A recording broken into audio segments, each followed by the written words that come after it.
Hello everyone, happy Saturday and welcome back to my channel. So in today's video, I'm going to be going through my December 2023 side and passive income update.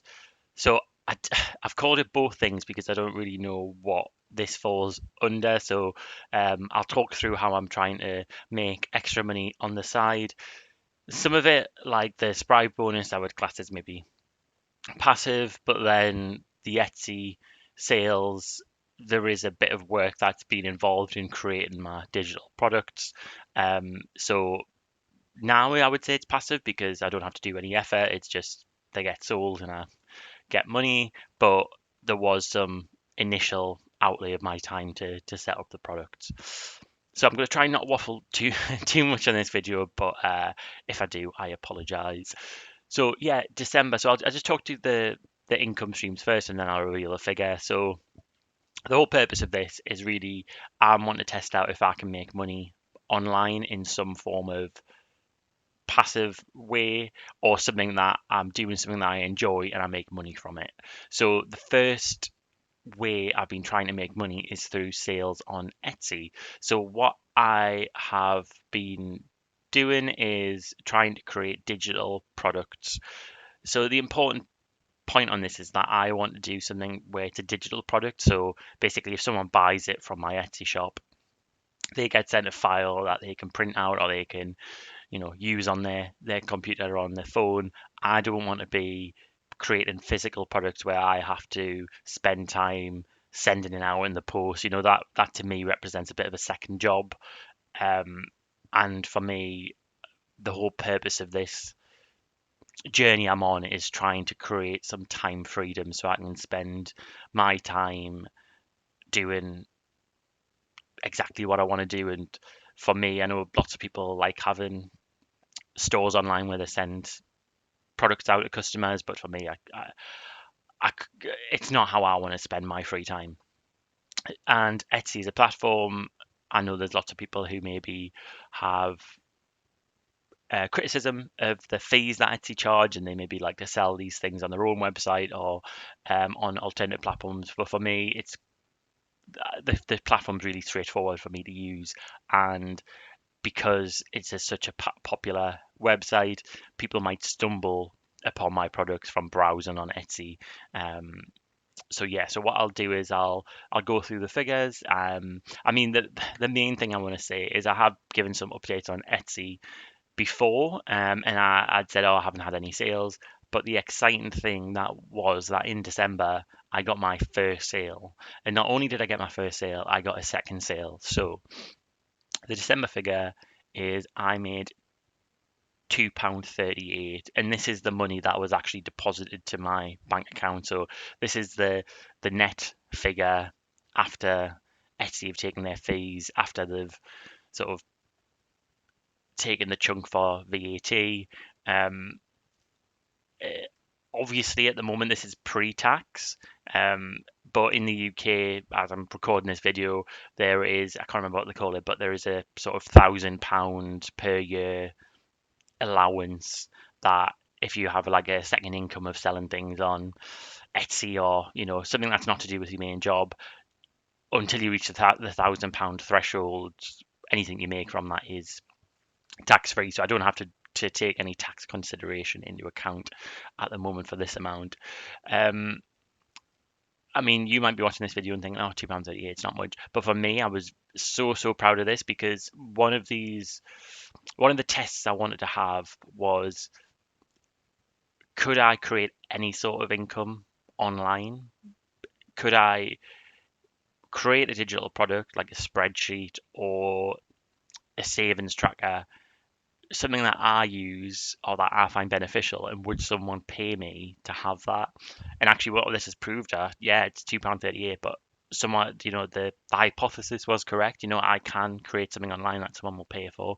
So I was just really proud of myself for doing that, for sticking with it, because I can't remember what month it was I started selling on Etsy. It was maybe October. So for the first few months, I had a few clicks on the shop, but no one bought anything. And then December, when I got that email saying, "Oh, someone's actually purchased it," I was like, "Wow, it's amazing!" I'm very proud of this.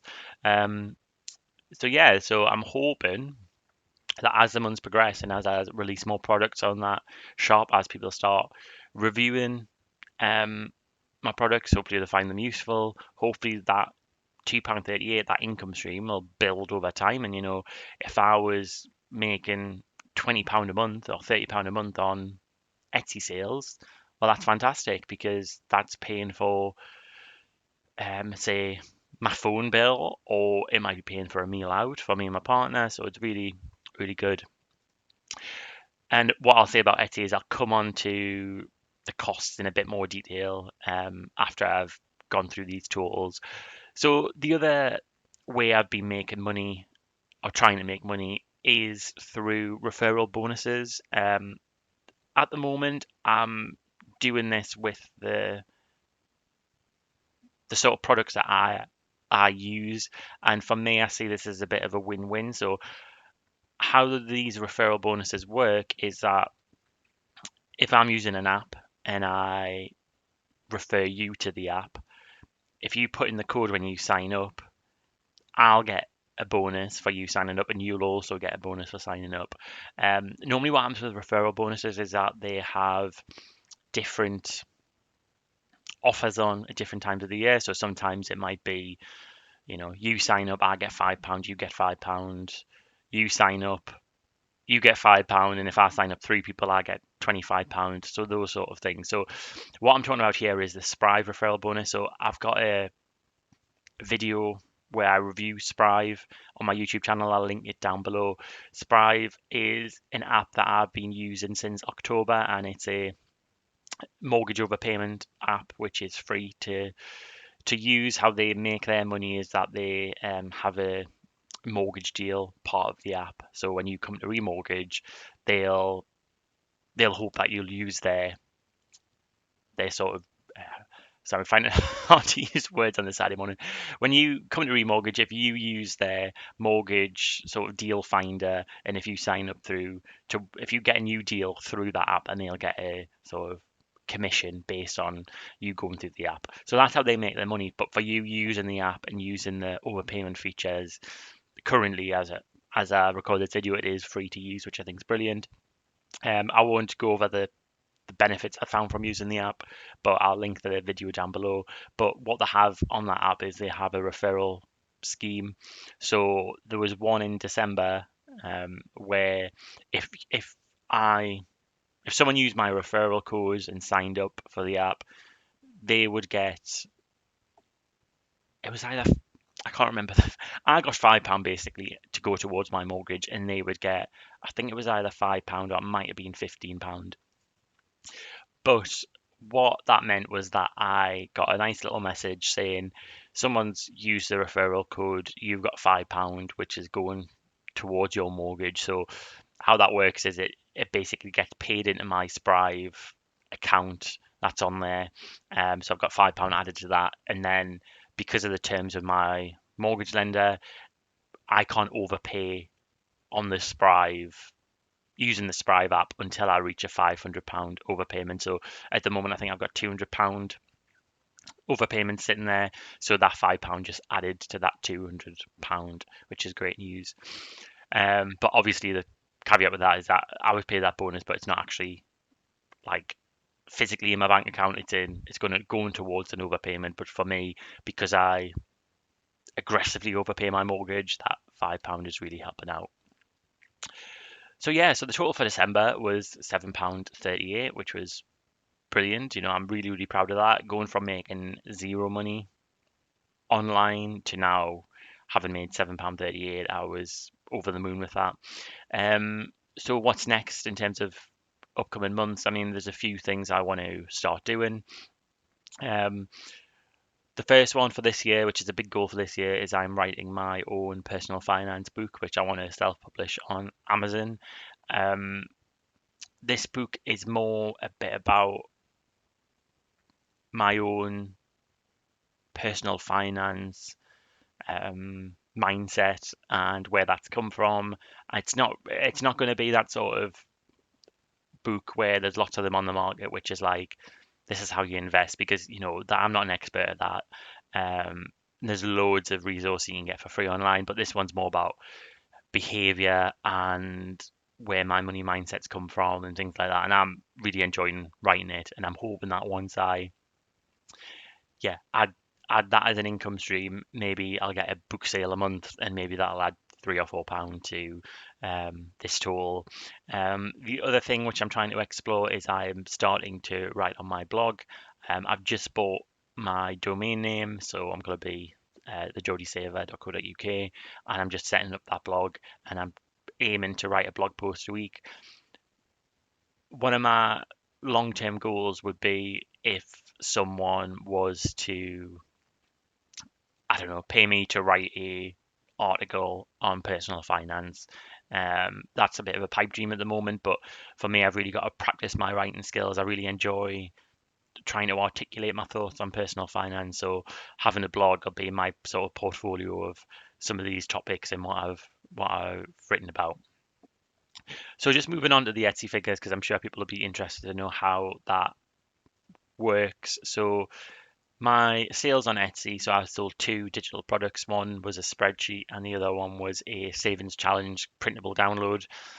The I, I basically priced them on Etsy at the what I think is a reasonable price. So it's like a price of a coffee. So basically, it's like, I imagine it's like someone buying me a coffee in exchange for me creating them a spreadsheet.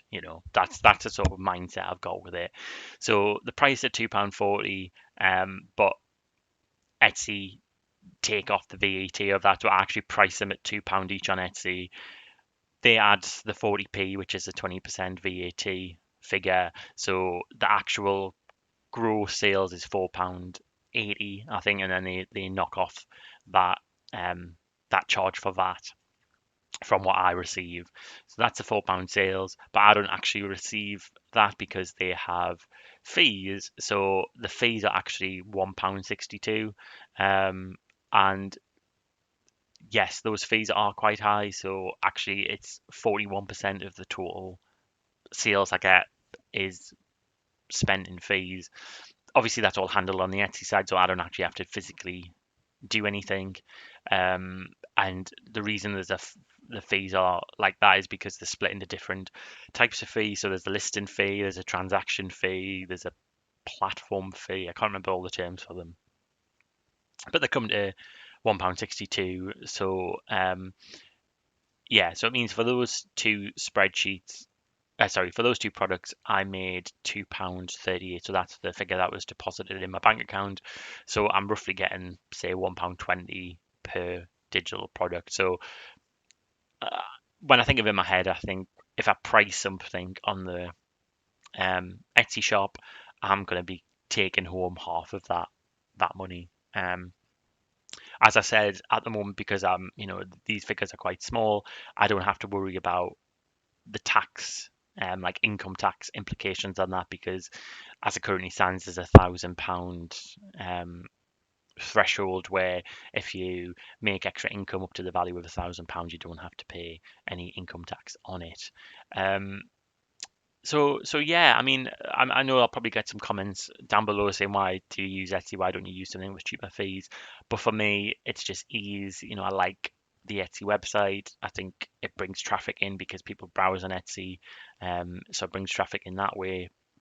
But if anyone has any suggestions of places which have lower fees and similar sort of traffic, then do let me know, and I might check it out.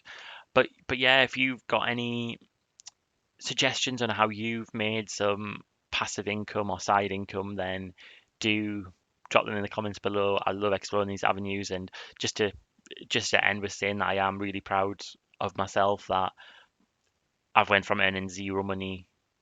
It's not the right expression. Went from earning nothing online to in 1 month making £7.38.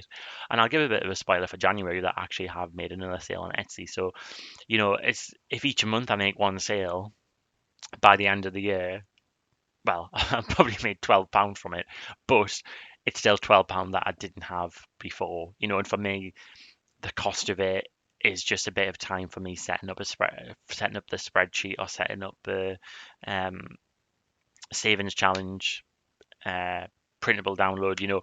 These are things that I would do anyways because it's a hobby for me and I enjoy doing it. So yeah, really proud of myself, and yeah, I'll see you on the next video.